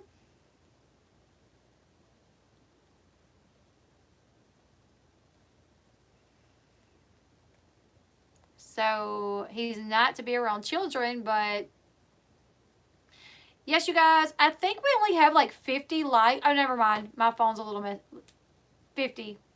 No. If you haven't hit the thumbs up button, though, you can do it now. We have 783 people watching.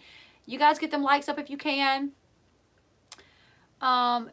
I don't know why I keep saying. Glitterbug is the girl from 90 Day Fiance. Jitterbug phone. And the Jitterbug phones are like the flip phones that you really can't do a whole lot on. Right, he should just get a landline. Not being rude, do you have to have special credentials to ask to be in a court hearing? Absolutely not, Meow Now. I emailed them and I just said, hey, this is my name and I would like to ask the court's permission to be in the hearing tomorrow. And they said, okay, here you go. Here's the information. But they did say, don't share it. And the only people that can be on it is people that have asked the court's permission. So even though anybody could really get into it, you have to ask their permission first.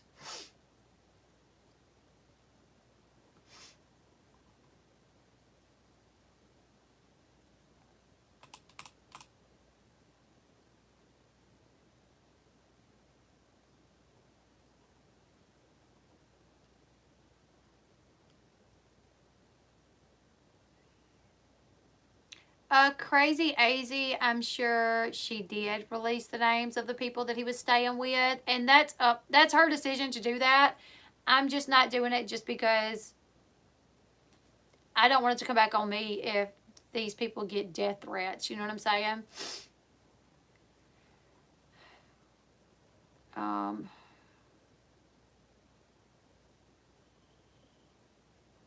You guys, I mean, the agent actually talked about some of the video, you know, and he said there was one video where there was these two girls who appeared to be between the ages of 7 and 9 years old. They were completely nude, you know, laying, you know, beside each other, and a grown male entered the scene and one of the girls. Yeah, let's not. I would prefer not to get into race. I mean, just because, you know, really, we see, you know, can we sit here and say that the judge is allowing Josh to be released because he's white? Can we honestly say that? We can't say that. Does anybody know what color the judge was? Did anybody say, like, who know, you know, like, I think the judge is really trying to think he is innocent until proven guilty, and that we were not at trial today to see it, for him to be proven. Like, this was not trial. Today was not that. You know, we discussed the possibility of him being a danger, and I don't think the state proved their case necessarily, at least not with the stipulations. Like, I think the judge really thinks with the stipulations, maybe he will be okay. Yes, I could see everyone that was there. There was about 75 to 79 people in the chat, in the Zoom call, for the majority of the time.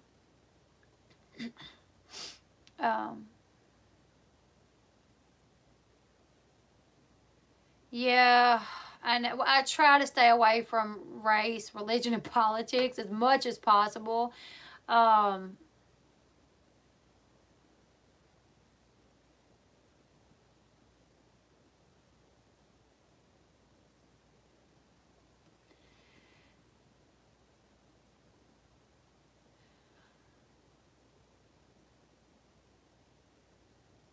oh, thank you. Elle Bee is better than CNN. Thank you. The trial date is, I think, July 5th. Yeah. I think it's July 5th. So they were saying, like, you do know that Josh could live with you guys for like 6 months. And they're like, yeah, we're aware of that.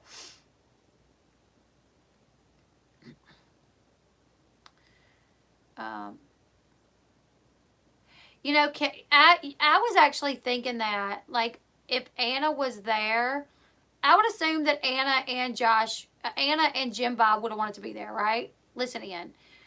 So I did think maybe they were there under a different name, because it allowed you to put your name in as you were coming in. So maybe they were.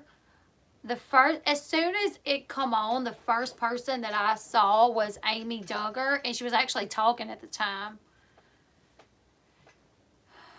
Oh.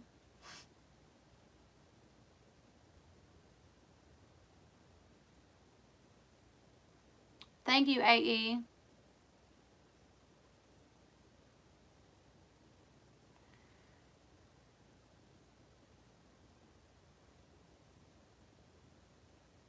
You're welcome, Trina.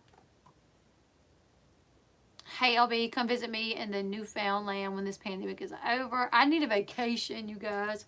Amy is the cousin of Josh. Yes. I couldn't understand what Amy was saying. It sounded like she was talking about how to, I don't know, like, because I remember thinking, is she talking to someone else about how to get into the thing? But I can't remember exactly what she was saying. But it seemed like when it come in that Amy didn't have her mic muted, and she was talking to someone about how to get into the call, the Zoom. I just don't remember exactly word for word what she was saying. I should have wrote it down. But yeah, other than that, Amy didn't say anything else. She muted her mic.